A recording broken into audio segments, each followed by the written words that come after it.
Hello, everybody. I'm Lucas Kendall. This is my friend Charlie Vignola. We are here back for another of our Screenplay Power Hour, a title that was a joke.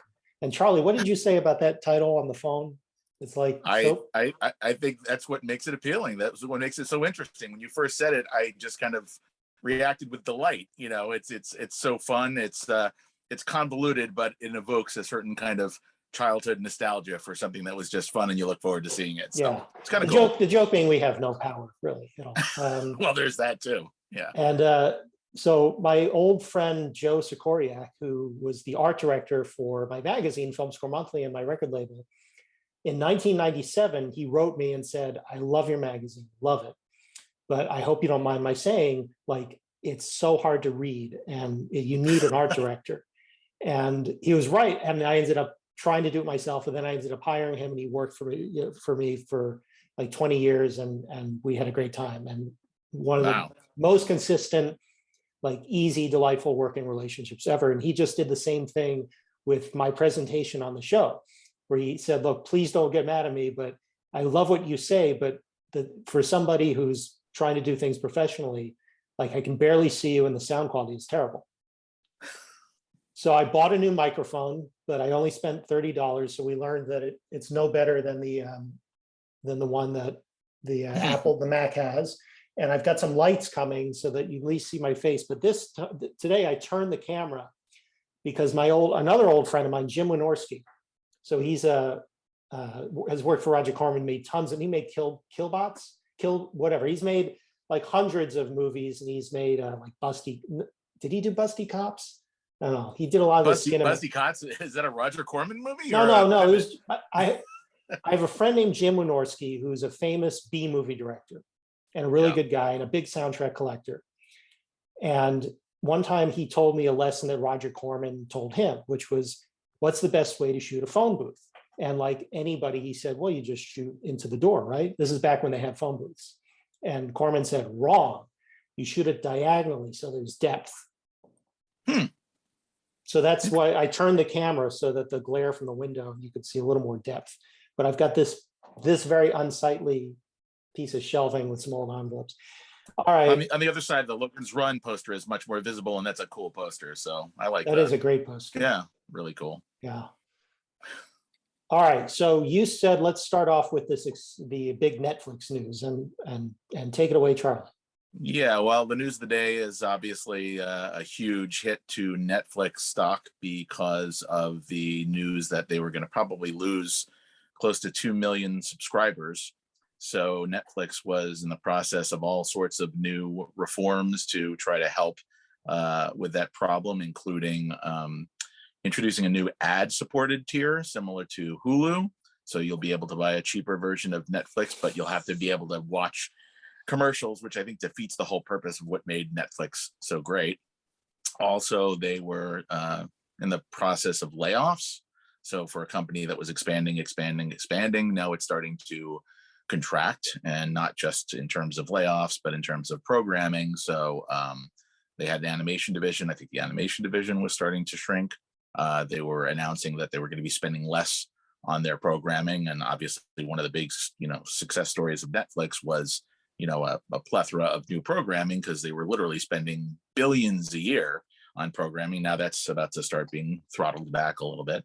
And I think this is sort of like a canary in the coal mine for the rest of the streaming world, because, as anybody who's been paying attention, you used to get everything bundled with your cable system, and now you're buying everything a la carte. So, you have to pay for Apple, you have to pay for Amazon, you have to pay for Netflix, you have to pay for Paramount Plus, you have to, all these new streaming platforms. There's been like just this huge abundance of them. And now I think the business model, because Netflix, of course, being the first, the biggest, and the best, is now starting to have these growing pains, which of course freaked out everybody on Wall Street, and that's the reason why they lost a huge chunk of their value as they're trying to figure out their next moves.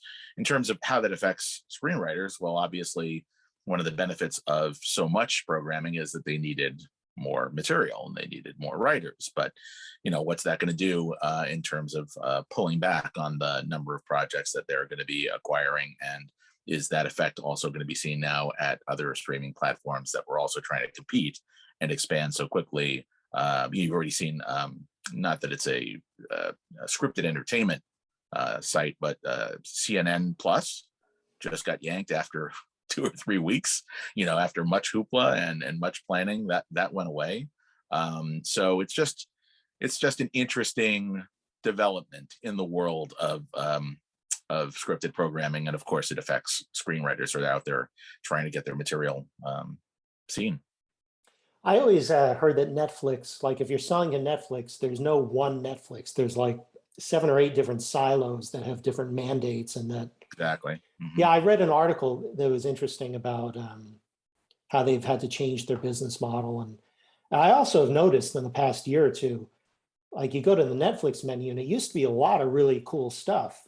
And then as their licensed content went away because the people who owned it wanted to put it on their own platforms, they kind of refilled it with a lot of originals that looked like fake movies. It looked like I would show it, what my wife and I would click through, and it would look like if you're watching a movie where they have like the fake marquee of the fake movie, it looked like all these fake movies. It's like these weird thrillers or these weird rom-coms. Netflix started to become like Redbox. You would They go to become Redbox, Redbox or what are all these weird movies?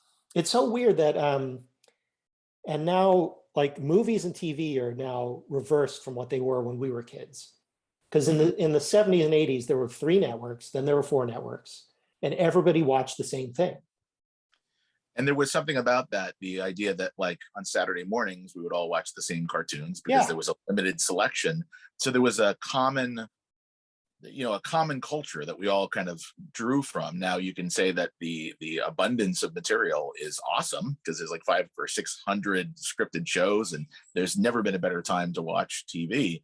But it's harder for even a really good show these days to get traction because there's just so much noise, in the world of film and television, and even when it comes to features, because so many of them are now being released on Netflix. As an example, I don't know if we talked about this, but like a couple of years ago, Michael Bay did a movie called Six Underground for Netflix, and it starred Ryan Reynolds. It was written by the guys who wrote Deadpool.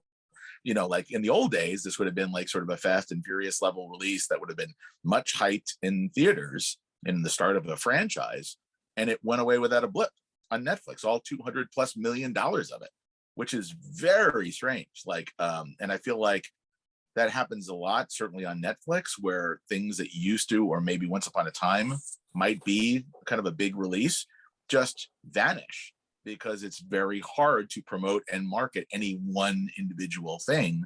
And so many people are watching so many things. We used to have, Bruckheimer, these weekly meetings where we talk about what we watched on television. And I would hear about things I was never even aware of that people were talking about. Like, this is so great. It's like, what is that on? Oh, that's on Peacock. It's like on some sort of weird streaming, that you've never heard of before. And it's like, okay, I guess there's a lot of interesting stuff. So if there's truly great programming that's not getting traction because there's so much out there, again, it's good in the sense for writing that there's just a lot more material that has to be generated. So there are a lot more opportunities than there used to be for writers. But at the same time, just it's hard for anything to break out really and be huge the way it used to be when there were fewer choices. Loaded question. Do you think executives know what they're doing or they don't know what they're doing? I think that's a case-by-case thing. There are some executives that are super smart. Generally speaking, to get into development, you have to be pretty articulate, pretty well-read, pretty creative. You have to be able to sort of write articulate thoughts and notes about your project. So it's like, by the by, for the most part, people who are working in the field are pretty smart, and you want to make sure that they're working for the right company, because again, every single individual production company has its own character, its own brand, its own type of movies that they make. So as long as you have an executive who fits the company that they're working for, then it's generally pretty good. And when you were one of these folks, like what was, if you could just download your brain into the writer's brain so they don't waste your time? If I could download my brain, if you could download your brain into writers so that when they come in and pitch stuff or submit stuff, you're not like, this has so many problems, this is a waste of my time. Like Uh-huh. how could you, what would you Well, do? one of the when the kind of pitches or the kind of scripts we would get, generally speaking, we got from the agencies and managers who knew what the Bruckheimer brand was. So for the most part, we were reading things that at least sort of fit the mold. But every once in a while, there'd be something that would be off the beaten path, and not necessarily super off the beaten path. But I'll give you an example. So we've made a couple of sports movies. We made Remember the Titans, and we made Glory Road. And I remember one time somebody was coming in to pitch a true sports project based on a football player named Garo Yepremian. Some of you may or may not know him, but he was part of the Miami Dolphins in the 1970s. He was a short, squat, very interesting foreigner who came from Cyprus, Greece, and he was a kicker and amazing. And we were all kind of just rolling our eyes before he got into the meeting about, okay, this is probably unlikely. And but the writer came in with Gary Yepremian himself as part of the pitch. And the story he told was so funny and fascinating and unlikely and heroic, and had so many of these like real cinematic moments in it that, we went in super skeptical, like, okay, we got to do this as a favor, to like pulling other executives into, the pitch. Like, you got to hear this. It's like, it's so fascinating. What happened with the project? We bought it. We developed it. Steve Conrad was the writer at one point, wrote a really, really interesting screenplay. Still, it's a great project. It's been hard to get off the ground, and casting was challenging, but it's one of those things where sometimes you don't know. So in that case, because we did a sports movie and we've done sports movies, people look to come to us, even though, like, when you think of Bruckheimer films, you think of Top Gun, you think of Beverly Hills Cop, you think of, Pirates of the Caribbean. Sports is kind of like a smaller version of what we did, but that was kind of interesting. But for just general writers looking to even get before production companies, just make sure that, like, you're barking up the right tree, right? Yeah. Barking up the company that does the kind of movies you would do. Did you guys have like a one-liner for your brand for how you explained it?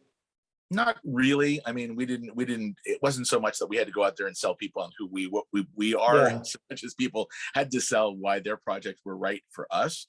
But our brand definitely evolved over the years. Like, prior to us doing Pirates of the Caribbean, we weren't people that did genre entertainment. Certainly, we weren't doing sci-fi, fantasy, horror, things like that. We were doing more action or action comedy, like, Bad Boys, Beverly Hills Cop.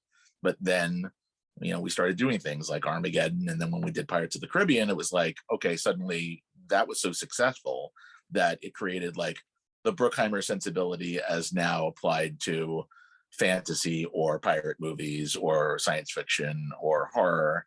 And so we branched out, and we became a wider brand with a broader spectrum of material that we would make. But on TV, for instance, it was always like CSI was a huge hit for us. So CSI spun off sequels, spun off shows like Cold Case and Without a Trace that were similar. So we built on our existing brand, and then it gave us more opportunities to do more things. But, if you try to go too off brand, we did a movie called Veronica Guerin with Kate Blanchett that was directed by Joel Schumacher. And, relative qualities of the film aside, I don't think you go to Bruckheimer looking for like dark indie dramas. That's just not what we're looking for. Did you ever have did you ever have the experience where, like, you loved something and you had a vision for it, and you couldn't get anybody else to understand what you saw in it? Yes, How often? A big one was Marvel.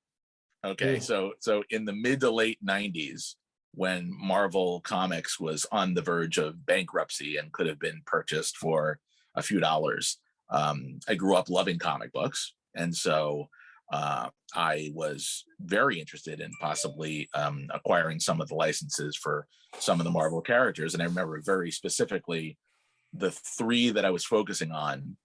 The first one was, believe it or not, Blade. Blade was a supporting character in like a cult 70s Marvel comic called Tomb of Dracula, like a supporting character in this cult comic book. but he was like this African-American vampire hunter. And I was like, it's kind of an interesting high concept idea. And I remember calling Marvel at the time, inquiring about it. And we just missed out on that because they had set it up at New World like a year or two earlier. So New World or New Line? Or New Line, sorry, Yeah. New Line, not New World. That is Jim Wynorski, right? That's Russia Corman. And what are the other two characters? The other two were Captain America and Iron Man, which turned out to be two big, huge Marvel properties. And what then? You couldn't get enough buy-in. I internally? couldn't get people. Well, believe it or not, Iron Man was such a third string character that nobody really knew who Iron Man was.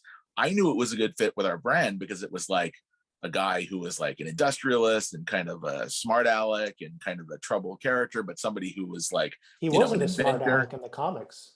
Well, he was kind of an edgy character, but he was grounded in some sort of sense of reality. In the comics. What's that? He was alcoholic. In a certain run of the comic. He was an alcoholic. But you know what it was? It was that Iron Man didn't come from another planet, didn't have superpowers. He was basically a smart guy who sort of built equipment. And I figured like that could get over the hump at our company because we weren't trying to do something that was super outlandish, super fantasy. And it was like, I don't know who Iron Man is. And then I was trying to pitch Captain America. And this was, I guess, a couple of years after they did that really bad canon movie that starred J.D. Salinger's son as Captain America. It was this one low budget Captain American movie they made in like 91 or 92 or 93. And everybody's like, Captain America, what powers does he have? Who is that? So it was like I was really unable to kind of like get traction at the time in the late 90s. And then who knew what was going to happen at that point with the Marvel universe. But I will say this. They knew. Any idea that I would have had for those characters probably wouldn't have involved the interconnected universe of titles and building all these characters and then putting together the Avengers. Like that truly was the big idea that has made the Marvel movies so interesting and successful, this kind of soap opera continuing saga thing, which just from a practical standpoint is really hard to pull off. And so that never would have been part of the original pitch. So bravo to Marvel for doing that. But it is one of those things where it's like, in retrospect, when you look back at things like you're saying that you knew were good ideas, and it's just hard sometimes to get traction on them. And I'm sure everybody in Hollywood has a story like this, you know, like when the Da Vinci Code went out in the galleys, in the manuscript, before it ever got released to bookstores, everybody passed on the Da Vinci Code. What is this weird story? And it's too religious. And it's like, you know, who is this Dan Brown guy? Everybody passed on it. And then of course, when it was like one of the biggest bestsellers ever, everybody went to the well, sure. Harry Potter was the same thing, right? Yeah, exactly. Like every publisher passed on it. And then there was some, I can't remember who it was, some executive had the chapter and her kid read it and was like, hey mom, that's great. Are there more chapters?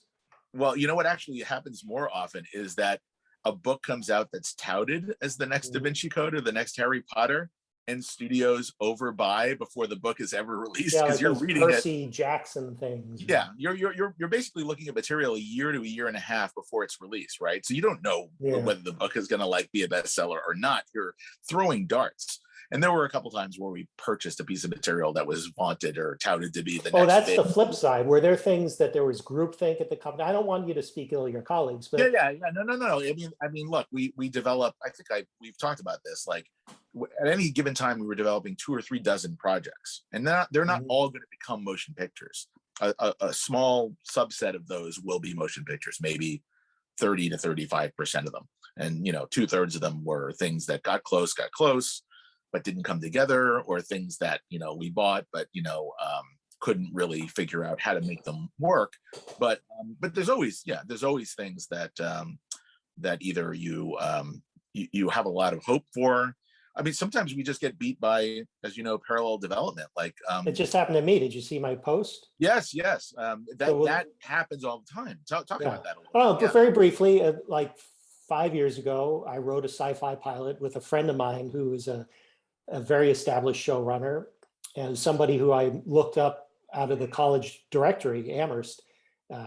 I knew he went there, and I'd been watching Law and Order and saw his name on all the best episodes. And I remembered him from a talk there at a reunion that I had worked. So I called him out of the alumni directory, and we became friends. And we made a crazy little indie movie together. And then we wrote the sci-fi pilot together. and it was in development. It got optioned at STX Television, and it didn't go forward. And then we found out that Free Guy is the exact same idea Yeah. and had Yeah. sold at the same time that our thing was optioned. So there's no way they knew our thing. There's no way we knew theirs. But it was uncanny how when you have that big idea, you're following the logical narrative threads and you end up in very similar places.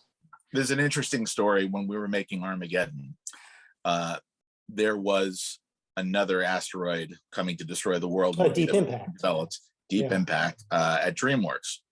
So we were developing these projects concurrently. And at a certain time when we were, when pre-production, we hadn't started shooting yet, we got word that there was a third asteroid movie called Bright Angel Falling that Fox was developing. And as a result of the fact that Deep Impact and Armageddon were getting off the ground, Fox wasn't going to be moving forward with their asteroid movie. So there was a small window where that script was available. It was James Cameron had co-written it and was possibly going to direct it, and Peter Hyams co-wrote it. So it fell upon me, Charlie, development executive, when everybody was getting ready to make Armageddon, you know, read Bright Angel Falling and assess it and see if there's anything there. And it was amazing. like the script was just so cool. It was just like the set pieces were amazing. The character drama was really great. It was like, you know, again, James Cameron and Peter Hyams. It was a really, really, really, really great screenplay. But the reality was we were so down the road, right, on our version, and we were just getting ready to shoot. It was a timing thing where it's like, yeah, maybe if the script had come along, you know, a year or 8 months or whatever earlier, then maybe there would have been an attempt to kind of like do what they did with the Tower and the Glass Inferno and mush them together into the Towering Inferno. There might have been a version of that. It just didn't work out. But I mean, I kept the script because I remember reading it going like, oh, Cameron's wow. scripts. When I moved to LA in October 96, and within the first year I had like a low-level assistant internee type job at a composer agency. I was like fired in 3 or 4 weeks for being very delinquent in anything they asked me to do. It's like, I don't feel like it, because I was running my own magazine. It's a long story. But at one point, I was like told to go pick up this office or try and use this office. It had a bunch of crap in there. And one of the pieces of crap was the Titanic script. I was like, oh, wow, because this was 97. So it was before the movie was in production. And it was before these things were kind of kept under lock and key the way they are now. Yeah. I just sat there and I read the Titanic script, like in maybe an hour and a half, just like didn't get up. Finished it, I was like, whoa. So I knew that was going to be a hit. Here's the thing. At the time that Titanic was being worked on, I remember this because Jonathan Hensley, screenwriter who wrote a couple of projects for us, Con Air, Armageddon, he worked on The Rock, was married to Gail Ann Hurd, who is, you know, James Cameron's former wife. So he knew, you know, when James Cameron was writing and directing Titanic, and there were a lot of production issues when they were working on Titanic. And I was talking about it with him. I'm like, so what is Titanic? Is it just like, is there some Jack the Ripper on the Titanic? Like, what's the big high concept, or what's he's like, no, it's just Romeo and Juliet on the Titanic. Star Wars for girls. And everybody in Hollywood was convinced that thing was going to just be Heaven's Gate, was going to fail. It was too expensive. It was taking too long. It wasn't coming together, all the production issues. And it was just like, again, common industry knowledge or wisdom was that it was going to be a disaster, like a literal and a metaphorical disaster. Yeah. And of course, it turned out to not be the case. And I think it was the same thing with Avatar. When early concept art for Avatar was coming out, it's like, I'm sorry, the leads are 10-foot tall blue furry cat people. Like, what is this? And I remember of Avatar is that there was at Comic-Con they showed like a clip of it, and like people were like, whoa, and then it was super awesome. Yeah. It just happened again because they showed a little bit of Avatar 2 or some sample something from CinemaCon, and now people are like, whoa, you know, because like, you know, he's the GOAT. Don't bet against the GOAT. It's like, my dad says, I always learn the hard way. Don't bet against Jordan. Don't bet against Tom Brady. It's funny. I'll tell you a story. I was on my family and I were at Lake Tahoe, first and only time, like 3 or 4 years ago in the fall. It was a nice trip. Yeah. We're coming back.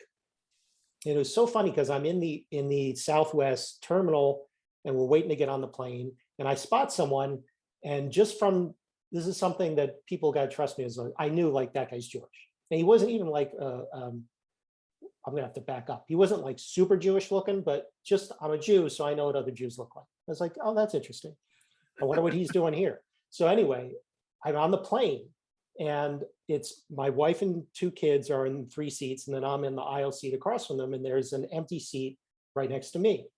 So I see the guy comes down and he sees the empty seat next to me, and he says, is anyone sitting there? I said, no, come. And I guarantee he had the same reaction. A Jew, I'm safe. Because he had just been in, because we had both just been in Tahoe for a week. It's like no Jews.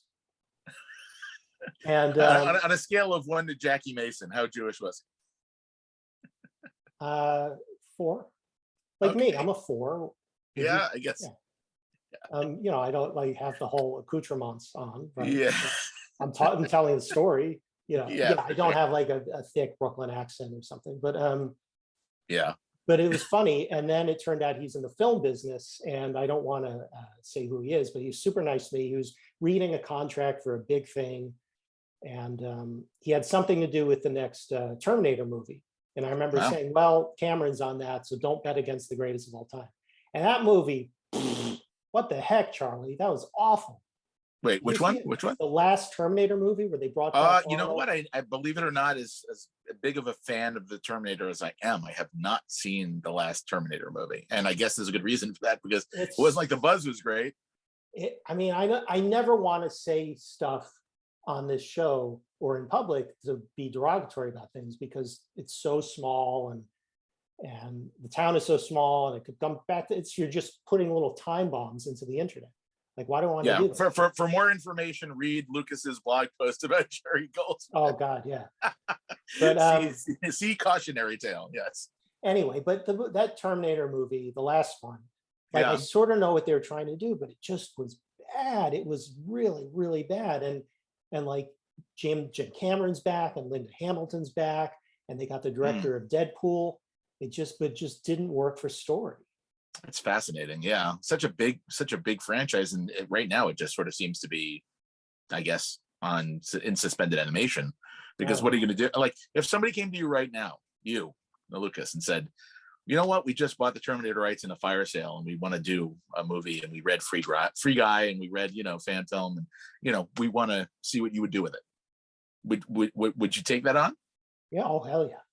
So you would basically say, I know right away that I'm yes, going up. And I'll give you, I don't know what it was. I'd have to go sit and think about it. But what I would do if somebody asked me to take on any of these like stalled franchises like Alien or RoboCop, things where they tried to reboot it and it always, what I would do is I would pick a different character to get into the story with.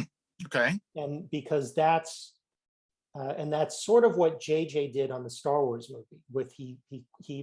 He created these new characters who were fans of Star Wars inside Star Wars. Okay. So they were like, Han Solo, I can't believe I'm meeting you. And it's like an entryway for the audience, because we feel the same way. Like, oh, it's Han Solo again. Well, what you're bringing up is interesting, because if you think about it, that is what like Wicked is. Right? Wicked. I guess so. I know. Well, I don't know if you've ever seen Wicked, but Wicked is basically, it's just the Wizard of Oz story told from the Wicked Witch's perspective. Right. So it's yes, and it's also Maleficent. Maleficent is another kind of story, right? It's Sleeping Beauty told from the perspective of the villainess, right? Exactly. And it's interesting because it's like it goes back to Rosencrantz and Guildenstern are dead, right? Showing a story of a classic Shakespeare play, but from some of the supporting players or from another angle, and that's another way to come up with interesting movie ideas. What's a way to tell a story that has been told a million times before, but told in a new way that gives you new insight or a new perspective on an old story. And one of my favorites for that is Crouching Tiger, Hidden Dragon, because it's its own thing, and I don't really know that genre very well. But it struck me as it's like Star Wars, except imagine if Star Wars happened because the cleaning lady stole Darth Vader's secrets. Right. as I was genius. I was like, yes, of course, the unseen people. Well, actually, that's a great Rogue One. Is that what it was called? The Star Wars movie that was Yeah. about. Okay, so I remember when I was reading, like Disney wanted to do all these sort of Star Wars spin-off movies, and one of them was, we're going to tell a story about the team that stole the Death Star plans. I'm like, Yeah. that is a brilliant high concept idea. It came Like from the one of mission. the ILM guys, I think. Yeah, and I remember, I think it was written by Gary Whitta, who I remember we had a Right. meeting And with. well, But it was severely rewritten by Tony Gilroy. That's another story. it was severely rewritten, but like as a high concept, like if you were basically like a writer and it's like we're looking for Star Wars spin-off ideas, like what's a story we What can I tell? would do if someone said, if Lucasfilm called me, I'll give this away. Why not? I would do a mutiny on a Star Destroyer. Oh, that's a cool idea. It might not even be mine. There's a guy who has a script shadow blog. Uh-huh. And I might have seen something. He might have either said that same idea or I can't remember. Who cares? Because we don't own Star Wars. Yeah, I would do a mutiny on a Star Script Shadow Destroyer. is a good site, and I love that idea. That is a really cool idea. Yeah. Like, yeah, what's a way into, I mean, look, that's the reason why the John Boyega character in the new like JJ movies was interesting, right? He is a stormtrooper. He was a great character, and I think John Boyega was like, you guys forgot about me, and they did, because yeah, it should have been, that could have been a whole movie about the stormtrooper who fights back against his programming. Basically, it's born as a Star Destroyer, as stormtrooper, right? But that is a great idea. You're taking a paradigm from another genre and you're applying it to, like, that's another way of telling an old story. Right. That was what our friend Nick Meyer said about the Star Trek movies. He directed 2 Star Trek movies in which he basically wrote or sort of wrote them, and he co-wrote The Voyage Home as well. So he said the secret to doing the Star Trek movie is you reinvent it each time. As it did, like, so Star Trek 2 is about aging and the revenge, the bad guy wants revenge. And then the whales was, let's do something nice and let's do something ecological and with time travel. Right. And then when they did Star Trek 6, it's let's reinvent it as a 70s conspiracy Cold War metaphor. Cold War thriller. Yeah. So I mean, that's a great, what we're getting into now is just the idea of like, well, how do you come up with movie ideas? Like what makes an interesting movie idea? And to me, when I try to come up with ideas, that's one of the things I do, is I basically try to say, well, what's an old story and what is a new twist on an old story? Because that is kind of how you develop a high concept idea, right? High concept doesn't mean something that is so off the beaten path that it's like a David Lynch, or an RJ Tarkovsky movie. I mean, it's got to be something that's like, a love story or a revenge story or I just thought of one. I'll just give this way on the air. Why not? Because I don't think I'll really write it, but I was thinking, how there's all these movies about like the terrorist that's blowing stuff up in the city? Yes. Do one of those, except the terrorist is 16 years old. Is 16 years old? Yeah. So some sort of like troubled genius kid and you find out. And so I know nothing about doing the story. Maybe you can tell me that's not high concept enough, but I thought that would be a spin. Well, I mean but you're not saying that the 16-year-old is the protagonist. You're saying the 16-year-old is the antagonist. Yeah, which makes it a problem. But you can still, then you make your protagonist be somebody who's got a troubled relationship with the kid, or maybe actually sort of knows the kid. I don't know.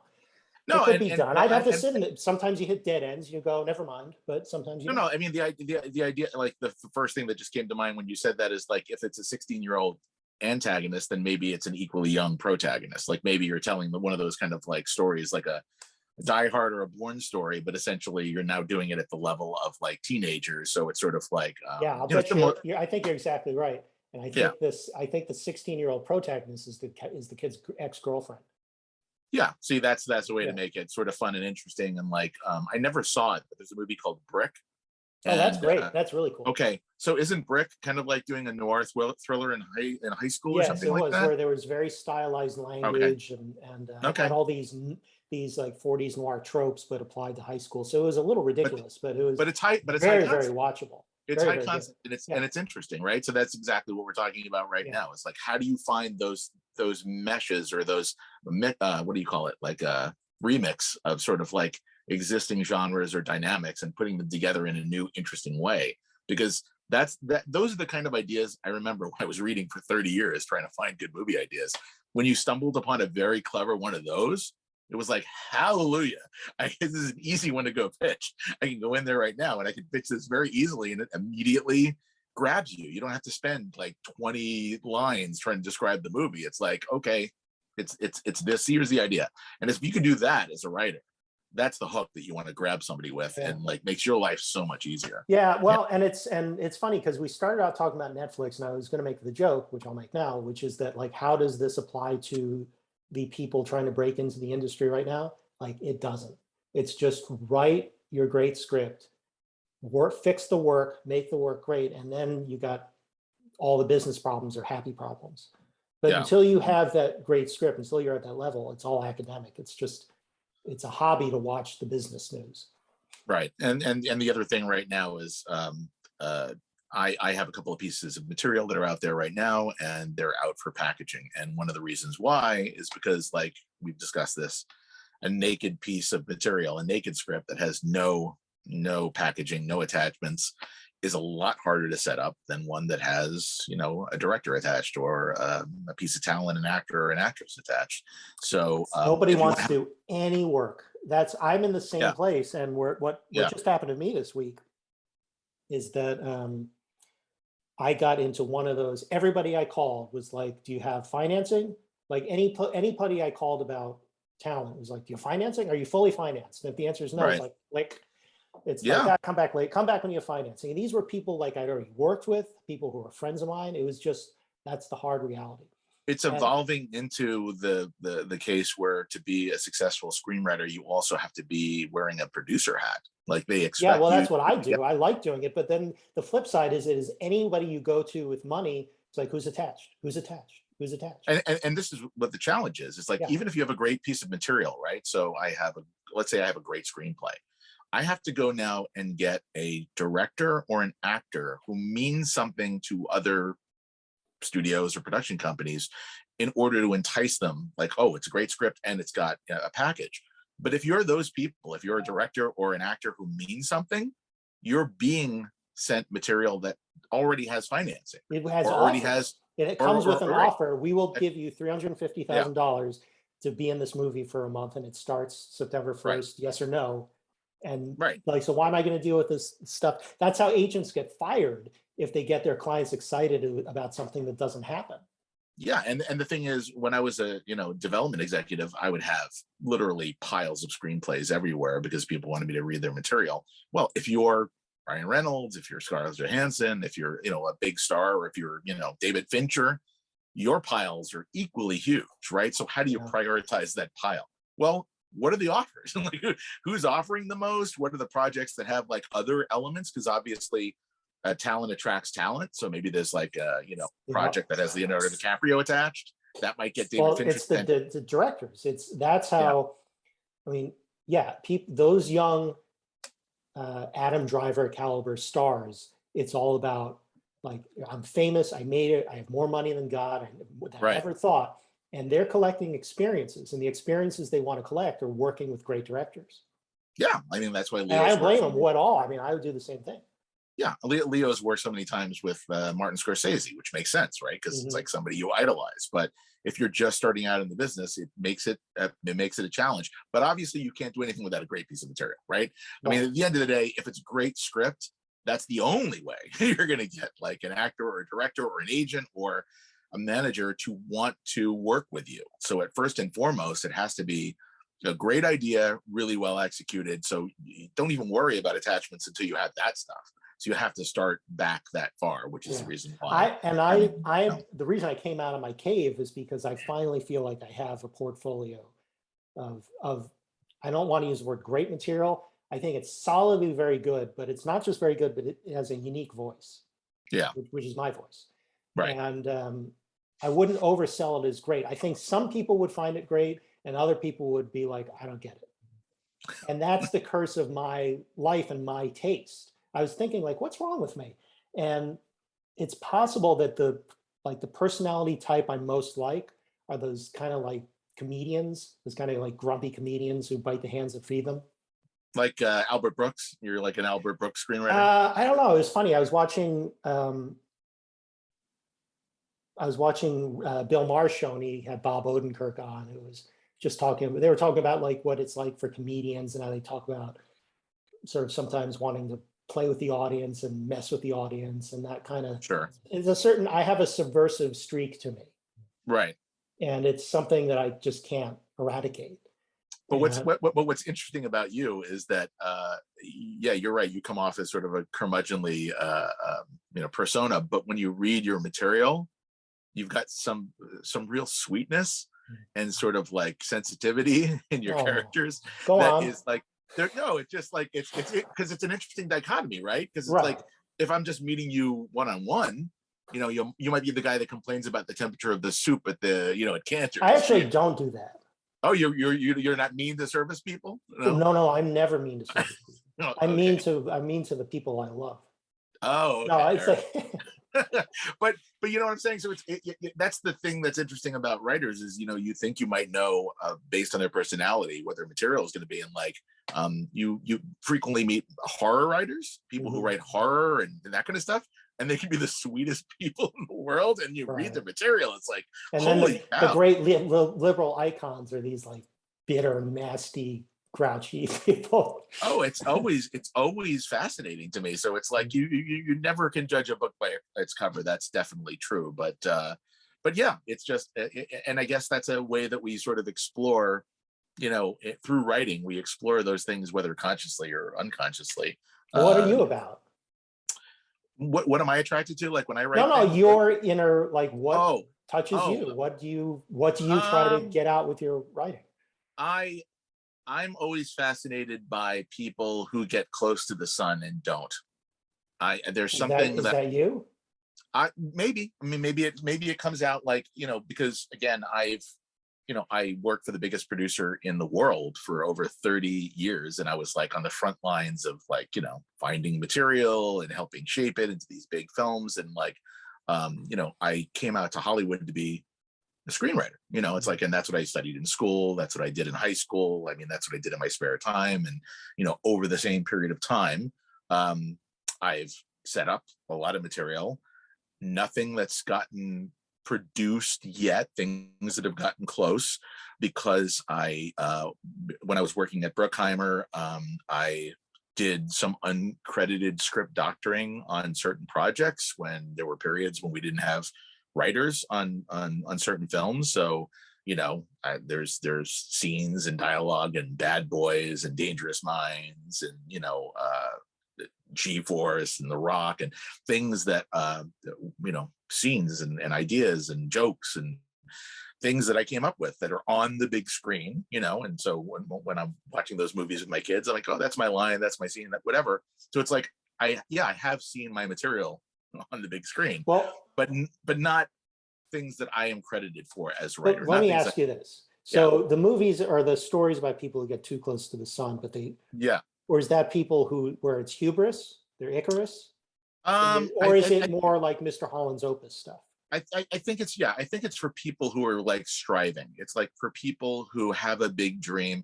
I love, there's a subgenre of movie about these sort of outsider artists who want to make movies, and it could be Ed Wood, it could be the disaster artist, Yeah, it could be what I did. or it could be Dolomite is my name.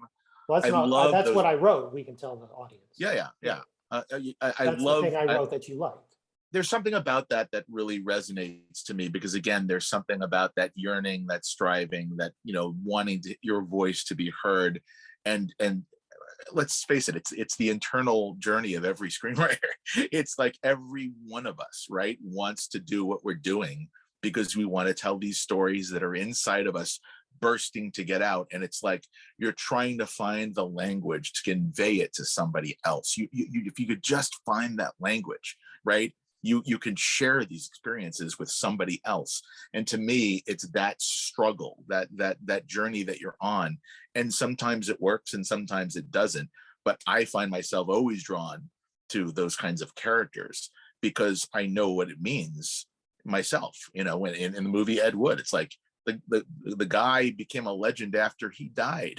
He died not famous. He died, a pauper. He died in some crummy, apartment off of Hollywood Boulevard, an unfashionable, dirty, street. And the guy only became famous after his death, and became famous For a bad because his reason. films were bad films. We're called But the worst movie ever. Yeah. right, but like a modern example of that would be somebody like Tommy Wiseau, who did The Room. Right, he's like a living Ed Wood, where he actually got his fame in real time. And to me, that's what I think is so interesting about Tommy. Have you ever written something that's not high concept, that is sort of semi-autobiographical and about the middle-aged dad who works at the movie company, and then you would have to, you don't want to? I haven't done that, even though my wife has exhorted me to do that, because I feel like when people do that, you wind up getting This Is 40, Judd Apatow's movie. You wind up getting some sort but of yours is This Is 55. Yeah, thanks. Thank you for reminding me, Lucas. Yeah, it's one of those things where, Phil Rosenthal, who did Everybody Loves Raymond, right? I don't know if you're a fan of that show. I never but watched I don't watch so here's the thing. Like, I never watched that because in my mind it was like, oh, that's like an old school sitcom, and it's like a laugh track show, and it's like so cliched and generic, and why would I ever bother to watch a show? Like, I looked down on it for a long time, and I forget, I might have been watching it with my family or something, like in the background, my parents were watching it, and I started watching it with them, and I'm like, this show is hilarious. It is so perfectly calibrated to describe the married experience, and captures the sort of like dynamics and relationships of husbands and wives, and the little things that we fight about, and how we kind of have a hard time expressing our emotions. And, his mother and father live next door in the show, so you get this sort of generational thing. And it's like, God, those characters are so funny, because like his mother is kind of like my mother. And I found myself going, this is it's a brilliant sitcom. And it's like an old school sitcom where it's like two sets, like, All in the Family. It's the kitchen set, it's the living room set. And it was on for a number of years. It was very popular. I just didn't appreciate it when it was on. But now I never cease it. I always laugh out loud a lot when I'm watching that show. My wife and I will constantly be like trading looks, like, oh my God, we've had that exact fight. And that's because Phil Rosenthal, who's the creator of the show, is probably just like, you said, a married guy who's got wife and kids and regular troubles. And he found a way to comedically put that in this show. The secret to doing one of those semi-autobiographical things is to just heighten the drama, and you add the movie thing without it feeling totally phony. I mean, I just wrote one that's about a young guy on Martha's Vineyard, and in fact, if anybody cares, I put the pitch video, a very primitive pitch video, on my YouTube channel, because I figured I would like to make a movie on Martha's Vineyard. I know all the locations, and maybe I can get actors to want to spend a working vacation there. But I wrote it's very personal. And I made it about a rich guy, and this sort of young guy wants to be a screenwriter, and he meets the rich guy because he thinks he can pay for his movie. And then they get sort of waylaid about there's going to be a wedding. It's sort of impossible to articulate the plot. Because but you just stepped into it. Yeah. It's about a young guy yearning to create a movie. He's got a dream. He's got obstacles. He's trying to find a way to make it happen in your story. It's something that's relatable because every one of us is like involved in this creative endeavor. So it's like, it's immediately something you can identify with, that thread of your story, right? It is. I'm finding myself, I got to avoid crying during our show, because some of these things I never talk about. No, stop it. It's because I don't, and by the way, I used to sometimes I would make myself cry writing. And then I read yet another Nick Meyer line, which he said is, life is hot, but art is cool, which means that the goal for writing isn't to make yourself cry, it's to make the audience cry. Right. And I was like, aha, Nick. No, if you can do both, if you can do both, that would be great. Yeah. But I don't talk about these things because I'm generally a functional person. I feel extremely fortunate in my life to have my wife and my kids, and so many happy things. And then when I'm writing, it's very much like I'm just putting on the worker hat, and I'm trying to solve story problems, and I'm trying to make the audience cry. So I don't often take the time to reflect upon it. But yeah, there are very deep feelings. that But I mean, isn't that the key? Is like finding like movies and TV are delivery vehicles for emotion, right? For emotion yes, by absolutely.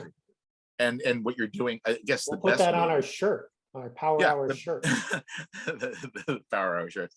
The even like one of my favorite movies is Back to the Future. I'm sure it's one of all of our favorite movies, right? Mhm. And that's another movie about like what is Marty McFly doing in that movie? Literally in the first 10, 15 minutes of that movie, he's a kid. He wants to play music. He doesn't have confidence. He didn't even get into the school talent show. He's having self-doubt. You know, and the whole movie, the character arc is how does he eventually find that confidence in himself? He meets his father and he realizes, oh my God, my father wanted to be an author and he lacked confidence. And as a result, he didn't follow his dreams. So the dad that I knew when I left 1985, that I kind of thought was a stranger or somebody I didn't get along with or I looked down on, is just like me. And so that movie's arc, you know, by the time that he gets to the end of the story, as we discuss this, he has, in order to get his family, his mother and father back together so he can exist, he's got to be the guitarist in the band that plays the music that gets them to kiss. So not only does he, like, again, do the thing the plot demands, which is like, I have to get my parents back together again, but the way it's constructed dramatically is that, and to do that, I'm going to get to do the thing that I didn't have the courage to do before, that I want to do, which is play my music in front of the school, in front of people. And for a little while it works, right? He's like, actually, everybody's having a great time. Yeah. The parents kiss, and then he just goes too far with the Van Halen licks, which is like the funny sting. But you're reacting to the emotion of that, right? Yeah. You're reacting to, like, everybody can identify with that. And so if you, and it's a high concept, it's a super high concept movie.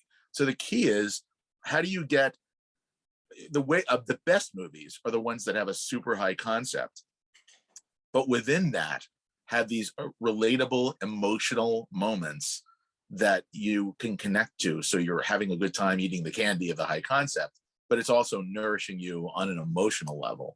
And those movies are the ones that resonate. Those are the classics. Those are the ones you want to watch over and over again to get that emotion by proxy. Why do you always watch It's a Wonderful Life at Christmas time? Is to, you know, get that apple in your throat at the end of the movie. Oh, are you crying? Just, Are you so feeling it? I work myself up sometimes. I mean, I get verklempt sometimes. You're Going back, Italian. you know, what you were saying about, like, you know, making yourself cry when you're writing something.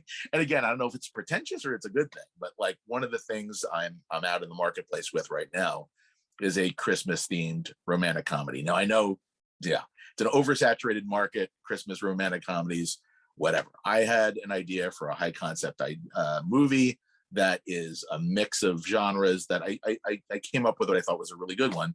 And when I finally got to the end, the very end, it was like, okay, this is my, you know, It's a Wonderful Life or Miracle on 34th Street or whatever, my emotional ending.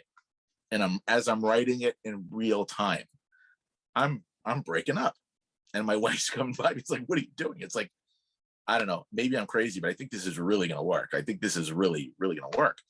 And I wrote it and I sent it off to my manager. And my manager was just like, I cried at the end of your movie. And I'm like, awesome. I gave it to my mother-in-law to read. My mother-in-law is like, oh my God, I was like in tears. I'm like, that is amazing. Because it's like, think about how hard it is to get somebody to read your material and either laugh out loud or be really emotionally connected to the material where you're moved by the end of the story. And like, frankly, if you're trying to do that in your script and you don't stick the landing, you're screwed, right? I mean, so it's like really hard if you don't hit those marks. But in this case, I felt like I had done it pretty well, or at least, you know, well enough that I was hearing from a wide variety of people that, you know, the ending worked for them. And I'm like, I need to do that more often. Like, there's something about being able to do that that tells me that's where the sweet spot is when you're writing. You got to figure out a way to get people to have the feels, you know, and to actually connect with your material enough to care about it, that it's just not, it was fine, but it was like, it didn't really grab me. You got to grab people. That's very important. We should do those log lines. Yeah. Do you remember what time we started? Because I don't. Not really, but I think we've been doing it for 40, 45 minutes, maybe 50, close. Okay, let's do But the log yeah, lines and we'll wrap up. So by the way, this isn't, I thought we would make a famous YouTube show by giving people feedback on their log lines, but one thing is that I can't quite get the algorithm to kick us out so that we get a lot of tweets and stuff. Just, it's brutal. yeah, And then the other thing is that I think people are shy about having their log lines revealed in public and criticized in public, and I don't blame them. But here are three brave people who want them. So Born on a Sunday, format feature, it's a neo-Western. Logline, 1982, a disturbed Vietnam veteran clashes with an aging sheriff when each pursues their own brands of justice for the brutal murder of a white 13-year-old girl in the Deep South. okay. There are elements there that are potentially interesting. There's a conflict there that you can imagine.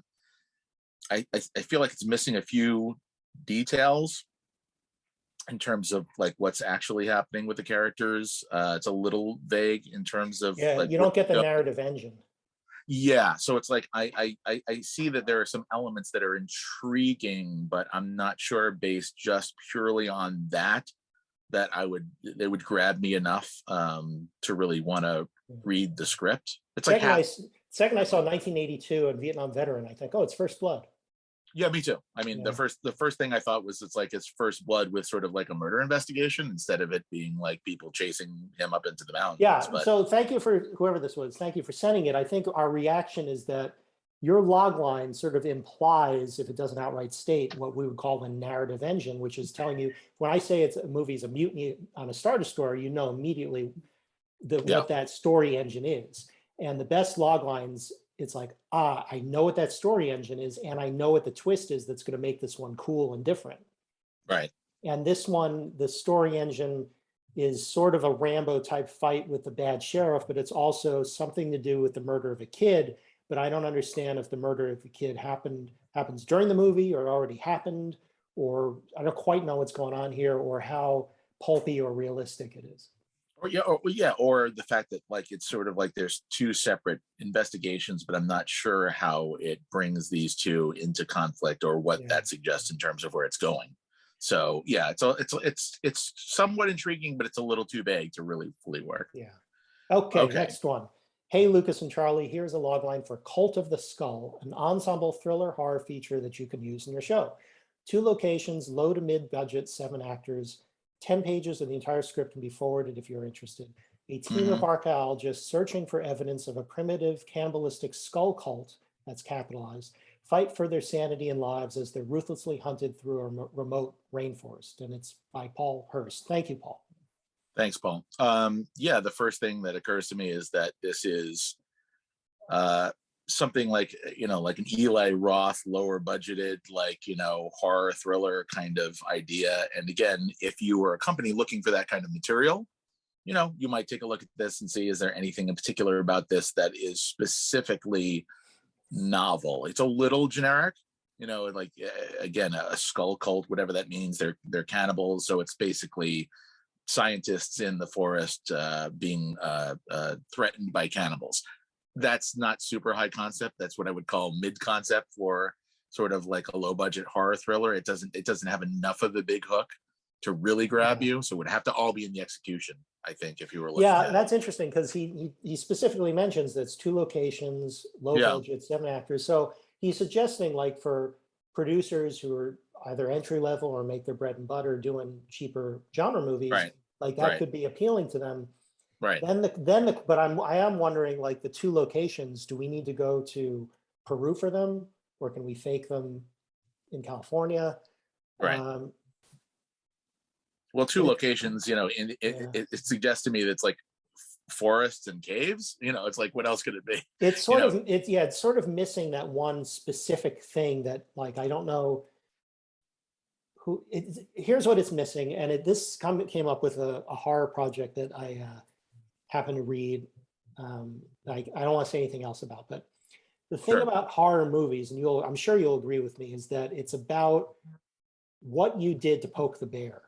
Like in Poltergeist, they build the suburb on top of the Indian burial ground. Right. And in all the Friday the 13th movies, it's those darn kids went and had sex in the woods. Right. Because you're not supposed to have sex. It Right. Follows is great because you're getting an STD, except it's this monster that kills you. So the horror movies are always about, like, what is it that you did that is bringing on this kind of karmic evil that's going to kick your ass and kill you. I'll throw an idea out there, like a little like low budget thriller idea that I had, which was a young woman is hired as a surrogate mother for a wealthy bachelor, and slowly comes to realize that the baby she's been hired to be the surrogate for is going to be sacrificed by this bachelor because he's part of a coven, and they basically, this is how they get. So it's Rosemary's Babysitter. Rosemary's Babysitter, except Rosemary's baby is the one who now is a pregnant woman who realizes the jeopardy that this baby she's been hired to give to the bachelor. And like, again, is she crazy? Is she not? Is she going through this thing where because she's pregnant and maybe she's imagining this, but if she is, how is this pregnant woman going to deal with the fact that now this baby could be threatened by this guy? And it's like, it's two people, it's simple, it's like sort of a semi-high concept idea. So it's like, but Bruckheimer would not buy an idea like that. I'd have to find a production company looking for low budget. The point I was trying to illustrate would be, what if there was a movie where, like somebody, like in The Shining, where he's hired to he's basically hired to babysit the haunted house. Right. So what if it's but it's always like, it's too good to be true. What's the catch? Oh, there's no catch. Trust us. It's great. And so it's always that the audience knows, don't take that job. Don't trust these people. Don't go in that room. That's the fun of it. Yeah. So like if there was something that was like a babysitter says, hey, I just need you to watch this kid. He's a little difficult, but I'll pay you $1,000 because I don't have time to argue. And it's like more money than this babysitter's ever seen. It's like, what's the catch? Well, I'll do it. It's then the audience is like, oh my God, you're going to be eaten, or you're going to find something in that house. So it's like, oh, but whatever you do, just stay out of my room, please. Okay. So it's the babysitter, stay out of my room, and then or stay out of the basement. And then she hears the weird noises in the basement. What's going on? Sure. So it's always like, but it's that thing of, you just wanted the money and you just thought you could get away with it. And the horror movies are always about like, no, justice, that karma is going to, I think I'm using karma wrong. I just read an essay somewhere about we're all using karma wrong, but it is that cosmic justice. Every Twilight Zone episode was either just desserts or a second chance. Yeah. Or careful what you wish for, it might come true. It's something like that. Like a bad slasher movie is obviously one in which it's just a bunch of young people engaging in, teen sex get knocked off one by one. So if you're going to do that, then the new angle of like who and what is doing the knocking off is the thing that makes it interesting or novel. Otherwise, you don't really have anything there. Like, I didn't see it, but there's a movie called X, which is a A24. And it's gotten pretty good reviews. And it's like, it sounds like it's about a bunch of young people making like a porn movie in the late 70s on a remote, location, and they're being knocked off, but it sounds like it's very stylish. And the idea of these, young people making a movie is kind of, and it's an adult film, gives it kind of some transgressive qualities. So, there's something there, and it's probably low budget. And I think the guy who did it is like a pretty well-known sort of horror thriller director. So that's the way you kind of break through. Well, that was our crazy movie. I made a movie called Lucky Bastard, and it's one of the only NC-17 movies in the world for are just on hubris on our part. Like, we're going to take that rating like a badge of honor, and then nobody could ever see the movie. But the concept of this one is like there's some low rent porn site that lets regular guys sleep with a porn star, which, take our word for it, actually happens. It was a thing. It still is a thing. It still is a thing. Like on OnlyFans, they're like, hey, I got a fan in today and we're going to do, it's like, what? How do you do that? And so in 37-second video, they get this, they get this, and it's all a found footage thing from the porn cameras. So they get this incel who is so unstable that he can't perform, and then he kills them all. That's our movie. And Wow. Okay. yes, and I had the experience of a sales agent at a very high-end agency say, it's very interesting. We showed it to her. She goes, it's very interesting, and we cannot represent this movie. And I said, well, Unbelievable. we've got a great plan to market it through churches. Was the movie so you submitted it We for made rating? this movie. Yes.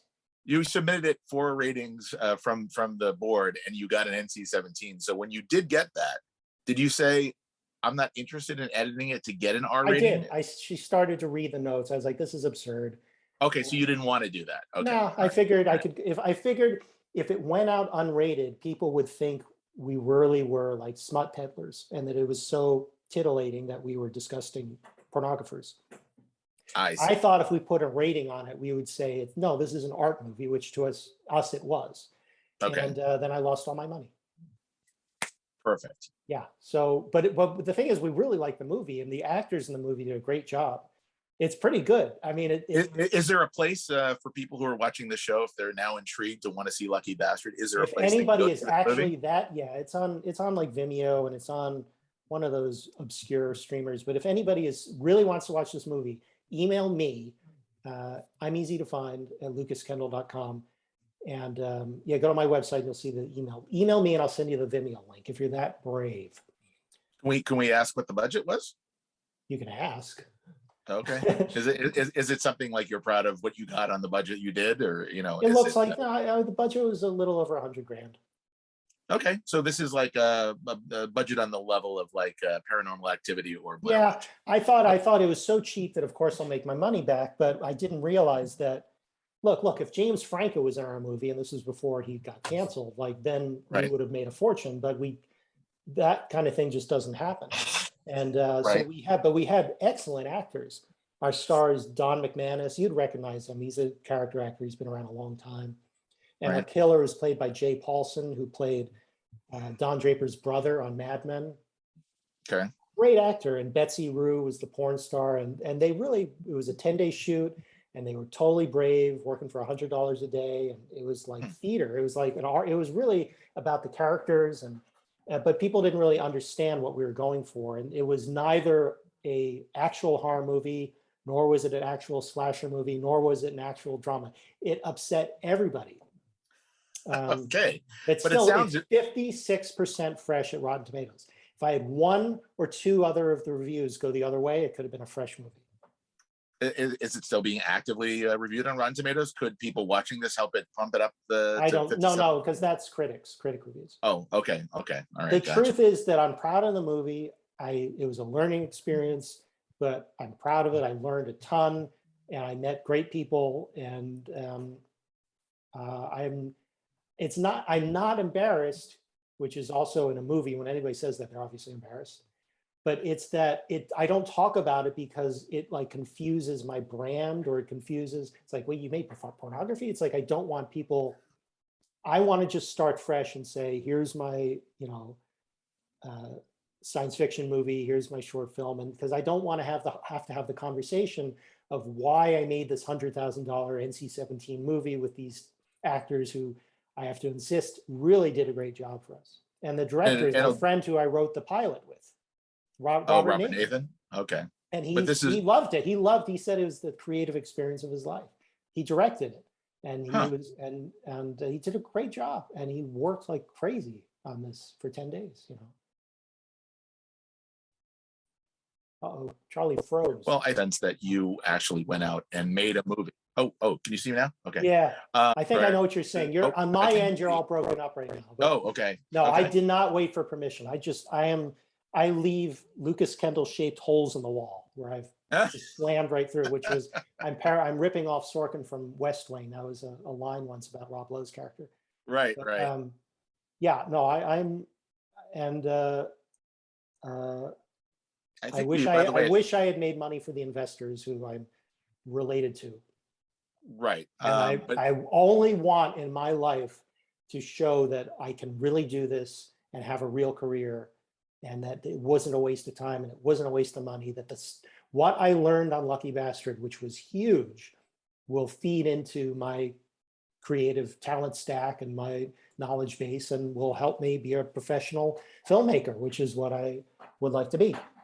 Well, again, you had the experience, you made a movie, you actually now have the knowledge of making a film, which not everybody can say they have, and people can see your efforts. I am a born showrunner. Okay. I've been doing it since I was 16 years old, when I was making my magazine, when I was making our CDs, when I made Lucky Bastard, when I made our short film.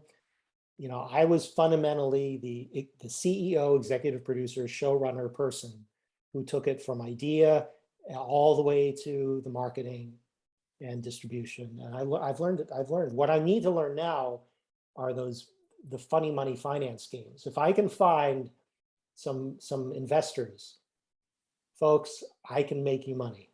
I guarantee I can make good movies. That Logan's Run poster behind me, when I was raising money on Indiegogo to make my short film, I raised $31,000. And we made a cute little video to put on the Indiegogo page. And at the end of the video, I stand in front of that Logan's Run poster and I say, folks, I love this movie. Like, I love Logan's Run. And I guarantee if you give me your money, I can make a better movie than Logan's Run. I thought my short was pretty cool. I mean, it was the best we could do, and we had great people, and it got seen by 2 million people, which is really hard for a short. So if anybody out there watching is a dentist in Phoenix or has a dry cleaning always the dentist stores in Toledo, we could use your help. We got one more. All right. I think we have one more log line, right? All right. Hi, Lucas. I enjoyed the episode of y'all reviewing log lines. I guess he's from the South. Hi. My writing partner and I would have one for you if you're still taking them. Titled Peril in the Heirlooms. It's a family action adventure. All right. After accidentally disturbing an ancient African magic, a disconnected mother and son must collect 3 enchanted heirlooms to reseal a mysterious jar trapping an ancestral enemy before time runs out. I'm not really sure what that all means. I would say it's sort of what we were just talking about, where I understand that the thing that causes the horror movie to happen is they disturb the ancient African magic, and then they have to cure what they broke. But what I don't understand is the human desire or societal pressure or relationship thing that caused them to disturb. They just accidentally knocked it off. But it's better if somebody says, hey, good news, we found this closet of all this old junk. Let's break it down and recycle the copper. And there's like a sign on it saying, you'll be cursed. This is sacred. And they go, yeah, but I need the copper. And then they do it anyway. And then they're haunted but you also see how they need the money for the copper because they're broke. I mean, if you build into, that's a terrible version of it. But if you build in the human thing, then we have something to hang ourselves. We can get into the log line. We can get invested in it more. Well, it also says genre is family action adventure, not horror thriller. So it's tonally, the question is like, what is this? Like, I guess you're saying disconnected mother and son would mean they don't get along. So basically, are they African or African American themselves? Yeah, again, unclear, right? Disturbing an ancient African magic. I've never seen magic used in that kind of form before, like sort of a noun, disturbing it. So they accidentally knocked over. Is it the jar that they're talking about? That's at the end of it. Reseal a mysterious jar trapping an ancestral enemy. So they knocked over something that let out a creature or a spirit or a demon or something that's wreaking havoc, and now the mother and son have to do this sort of scavenger hunt to find 3 enchanted heirlooms that are required to put the genie back in the bottle. All I know is that the writers right now are going, now they misconstrued everything. And if only I could explain it to them. Yeah. But here, that's the thing. Like, a guy like me, I'm going to be reading dozens of these things every day. So anything that bumps me even a little bit in terms of the way that idea is conveyed in your log line, that's going to be just enough for me to go, okay, next. Because it's just like an endless, it's like a conveyor belt of log lines. I mean, I think we got to wrap this up, but we got to leave people with this is true that you really want to think vertically, not horizontally. And most amateur scripts and the log lines, they're horizontal in that they're adding elements, but the elements don't really connect. And the Right. log lines that work are vertical. And it's a guy who wants something because of this thing in his past. And they all line up so that you're going deep into the person and you're expanding out into the conflict. Whereas if you're just going sideways, each thing suggests its own story engine, and you have these competing story engines. So you want the Yeah. simplicity, and it's really about having the concept and then breaking the concept in those initial few decisions that you make. Who is it about? What are the set pieces? Who's the bad guy? What do they want?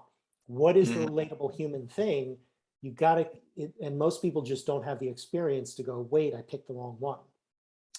Yep, that Yeah. sounds about right. So the homework is to go see Lucky Bastard, or No, or at least find out how to go see Lucky Bastard. no, you know what people Uh, should do, and this is serious, is that they should go to, if you go to lucaskendall.com and go to the blog, you'll see a recent column. I'll put it in the YouTube description, where you can read the script to the TV show that's Free Guy that we called Game, right. because that is a good script. I mean, I am very proud. Robert and I did Lucky Bastard, and we did the Game script. And I would love people to read the Game script, because that script really sings and works. And we put a ton of work into it. And we had Mhm. studio notes, and we did the studio notes, and it got even better. I mean, that is a really hot sample. I couldn't use it as a sample because we're not writing together. He's in New York, I'm here, and he's doing other things he wants to do. So when you have two names on a script, it doesn't help you if you're only one of the names than writing on your own. But if you want to read a really good script, please check out this Game script. Awesome. Okay. And yeah, this was another great show, right? We all agree. I Had a mean, good time? Charlie and I, he'll call me back and we'll, wow, we're so smart. We did a great job. And then we'll be in love with the sound of our own voices. And then we'll put it up, and then we'll see in 3 days, it's got 124 views. And then Well, when I go to the stats at YouTube, where it starts out like you got 100%, and that's like, and then it's down to like 10%. So I'm like, okay, so 10% of 124 people watch the whole 80 minutes. So we have 12.4 listeners. well, any show that brings us both to tears can't be all bad, right? Yeah, no, we like Um, it. yeah, but anyway, thank you guys. Thanks for Yeah, tuning in the again. irony is, I think if people did listen to us, like, we have really good advice. Yeah, So I think if you're one of the 12.4 people, just put on Twitter, these guys are worth watching. I think we're also going to be working on a podcast version of the show at some future point. So, like, you can watch us, and we have, again, faces made for podcasts. Yeah, But right. we'll figure out the podcast version of it, so Yep. some of you can enjoy us while jogging Okay. or being on the treadmill. Okay. Thank you, audience. Thank you, Charlie. Thanks, We'll see you guys. next week. Take care. Bye bye.